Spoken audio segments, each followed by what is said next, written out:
Hi, if you are a Karnataka student who is going to appear for board exams, you are at the right place.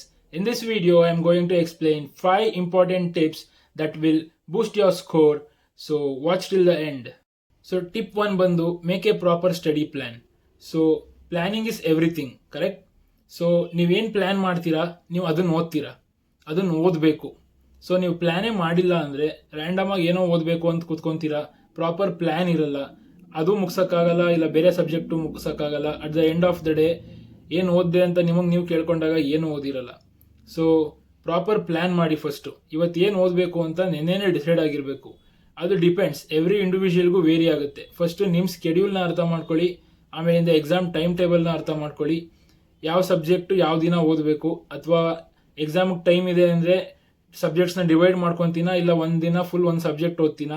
Everything depends on individual. ಇಲ್ಲಿ ಒಬ್ಬೊಬ್ರು ಒಂದೊಂದು ಥರ ಇರುತ್ತೆ ಅವ್ರ comfort. But at the end of the day productive ಆಗಿರಬೇಕು. ಏನು ಓದಿದ್ದೀರಾ ಅದು ನಿಮ್ಗೆ ಯೂಸ್ ಆಗಬೇಕು ಎಕ್ಸಾಮಲ್ಲಿ.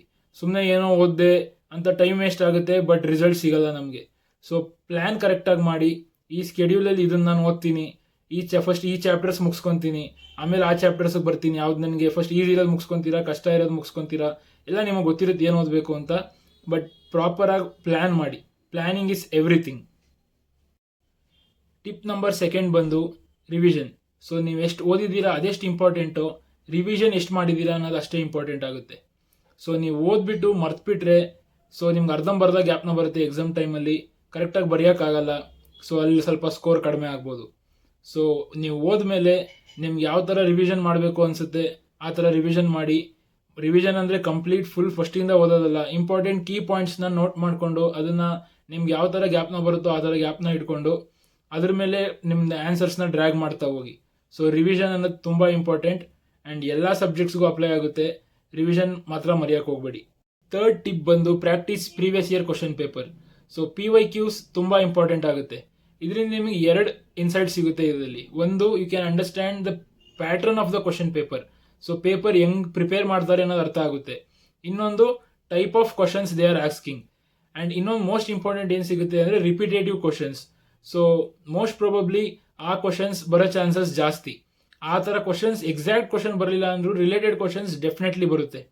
ಸೊ ಪ್ರೀವಿಯಸ್ ಇಯರ್ ಕ್ವಶನ್ಸ್ನ ನೆಗ್ಲೆಕ್ಟ್ ಮಾಡೋಕ್ಕೆ ಹೋಗ್ಬಿಡಿ. ಯಾವುದೇ ಎಕ್ಸಾಮ್ಸಲ್ಲೂ ರಿಸರ್ಚ್ ಮಾಡಿ, ಇಂಟರ್ನೆಟಲ್ಲಿ ಡೆಫಿನೆಟ್ ಆಗಿ ಸಿಗುತ್ತೆ. ಅಟ್ಲೀಸ್ಟ್ 3 years ಇಲ್ಲ 5 years ಪೇಪರ್ಸ್ ಆರೋ ನೀವು ಪ್ರತಿ ಸಬ್ಜೆಕ್ಟ್ಗೂ ನೋಡ್ಕೊಂಡು ಹೋಗಲೇಬೇಕು. ಸೊ ಕಾಲೇಜಸಲ್ಲೆಲ್ಲ ಸ್ಕೂಲಲ್ಲೆಲ್ಲ ನಿಮ್ಗೆ ಪ್ರಾಕ್ಟೀಸ್ ಮಾಡಿಸಿರ್ತಾರೆ, ಆದರೆ ನೆಗ್ಲೆಕ್ಟ್ ಮಾಡೋಕ್ಕೆ ಹೋಗಬೇಡಿ.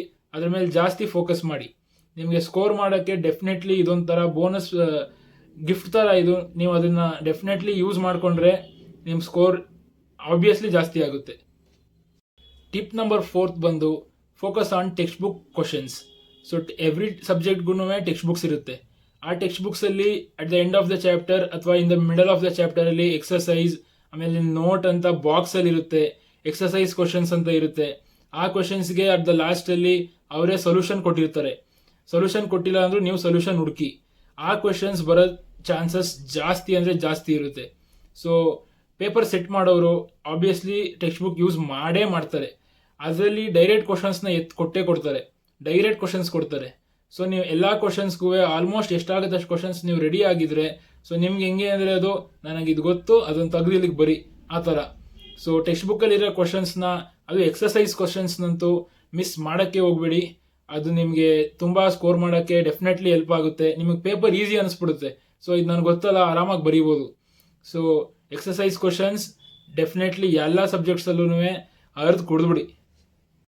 So last tip, but the most important tip, stay calm and healthy. Exam ಟೈಮಲ್ಲಿ ಎಷ್ಟು ಕಾಮ್ ಆಗಿರ್ತೀರೋ ಅಷ್ಟು ನಿಮಗೆ ಅಡ್ವಾಂಟೇಜ್. ಏನಕ್ಕಂದರೆ ಕಾಮ್ನೆಸ್ ಇದ್ದರೆ ನಿಮಗೆ ಎಕ್ಸಾಮಲ್ಲಿ ಪರ್ಫಾರ್ಮ್ ಮಾಡೋಕ್ಕೆ ಈಸಿ ಅನಿಸುತ್ತೆ. ಸೊ ಪ್ರೆಷರ್ ಇದ್ದರೆ ಎಲ್ಲ ಸಿಚುವೇಷನಲ್ಲೂ ಪ್ರೆಷರಲ್ಲಿ ಚೆನ್ನಾಗಿ ಪರ್ಫಾರ್ಮ್ ಮಾಡೋಕ್ಕೆ ಆಗಲ್ಲ.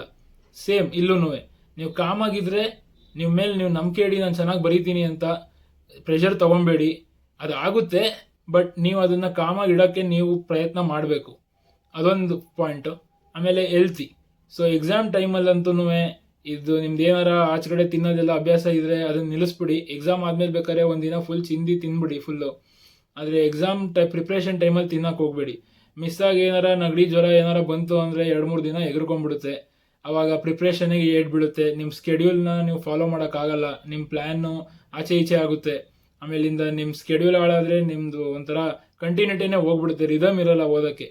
ಸೊ ಕಾಮಾಗಿರಿ, ನಿಮ್ಮ ಪ್ರಿಪ್ರೇಷನ್ ಮೇಲೆ ನಿಮ್ಮ ನಂಬಿಕೆ ಇಡಿ, ನಿಮ್ಗೆ ಏನು ಬೆಸ್ಟ್ ಪಾಸಿಬಲ್ ಡೆಲಿವರ್ ಮಾಡೋಕ್ಕಾಗುತ್ತೋ ನೀವು ಡೆಲಿವರ್ ಮಾಡಿ. ಎಕ್ಸಾಮ್ ಚೆನ್ನಾಗಿ ಆಗೇ ಆಗುತ್ತೆ, ನೀವು ಚೆನ್ನಾಗಿ ಬರದೇ ಬರೀತೀರಾ, ಆಮೇಲೆ ಮಾರ್ಕ್ಸ್ ಚೆನ್ನಾಗಿ ಬಂದೇ ಬರುತ್ತೆ. ಆಮೇಲೆ ಬೋರ್ಡ್ ಎಕ್ಸಾಮ್ಸ್ ಈಸಿ ಕಣ್ರೋ. ನೀವೇನು ಪ್ರಿಪ್ರೇಷನ್ ಮಾಡಿರ್ತೀರಾ ಅದನ್ನು ಕ್ಲೀನಾಗಿ ಬರೀರಿ. ಬರೆಯೋದೇ ಎಲ್ಲ, ಅಲ್ಲಿ ನೀವು ಏನು ಬರೆದು ಕೊಟ್ಟಿರ್ತೀರಾ ಅದನ್ನ ನೋಡಿ ನಿಮಗೆ ಮಾರ್ಕ್ಸ್ ಕೊಡ್ತಾರೆ.